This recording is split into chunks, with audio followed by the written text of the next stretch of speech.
Hey guys, and welcome back to the channel. This is gonna be a very quick video, but I just wanted to make a video because base model 2022 plus WRXs, so 2022 through 2024, base model WRXs just skyrocketed in value, and I would even go as far as saying as the VA generation, which is 2015 through 2021, WRXs just jumped in value a little bit.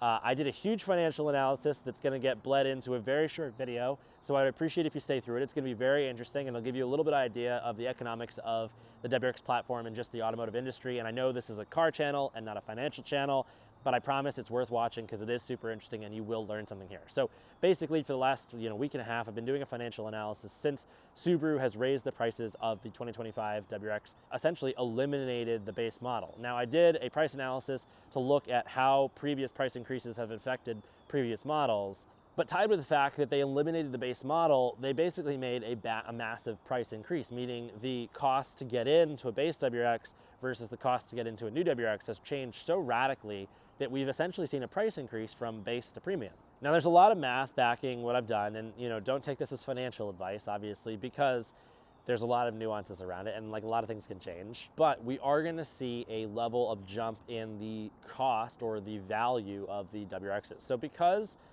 we have such a gap between what it costs to get into a base WRX and what it costs to get into a base WRX on the used market to what it costs to get into a new WRX, basically where I'm standing, and we'll have to see with time whether or not this is true, but most of the models that I ran are gonna lead towards this being true, is that we're gonna see a jump of 5 to 10% in the valuation of the used 2022 through 2024 base WRXs. We're gonna see a little bit of a jump with the premium models and limited models just because the cost of getting into one new has jumped so drastically, but the base model specifically, because just access to the car has increased so much, and it's gonna thin out the access over time as more model years come in and more of those premium and limited newer 2025s and 2026s kind of flood into the market. We're gonna see a 5 to 10% increase in the value of our bases. Now, the real thing is we're not gonna see this money. This isn't like cash outable money, right? But what it's gonna do is it's gonna give us a leeway on depreciation, right? We'll probably go through a period of 1 or 2 years where we're not gonna see much depreciation on our cars. And that's probably the more important and the strong thing that we're gonna find with this platform is just that we're gonna have a little bit of increase in value over time of our vehicles, right? So it's gonna be something like we might get 2 years, a couple, 20,000 miles where we can put that on and we're not gonna see a massive dip in depreciation. The same thing is gonna go with the VA generation market. It's not gonna be as intense, but again, it's about access to the platform. The access to the platform has just increased or is just decreased or increased in cost to get into the seat.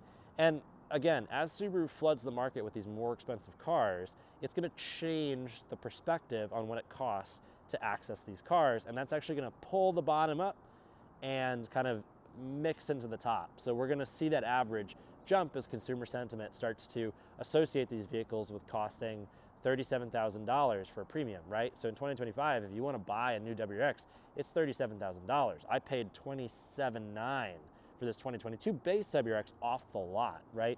I think the base WRX is I got a really cheap one. You could probably get one for $28,000, $29,000 at the end of 2022, which is when I bought this base WRX. So quick video, lots of analysis that went into it, but that's basically it. That we're gonna see a little bit of period of time where our values are going to not depreciate as much, and you're gonna see that on the limited and the premiums as well for the older WRXs, but pretty exciting news. I think that's the only good thing about the prices being raised for the Subarus and basically the elimination of the base model. Did Subaru do this intentionally? I have absolutely no idea, but it is something that is relatively exciting in the grand scheme of just, maybe protecting the value of our assets, which is kind of nice. So I know I made a video about the prices being absolutely outrageous for the 2025, which is, unequivocally true, but there is just this period where it's like, oh yeah, it's kind of nice, right? It's like, I'm gonna get some value. It's kind of like is it better for the greater good? No. Is it better for me and for the other folks that have them?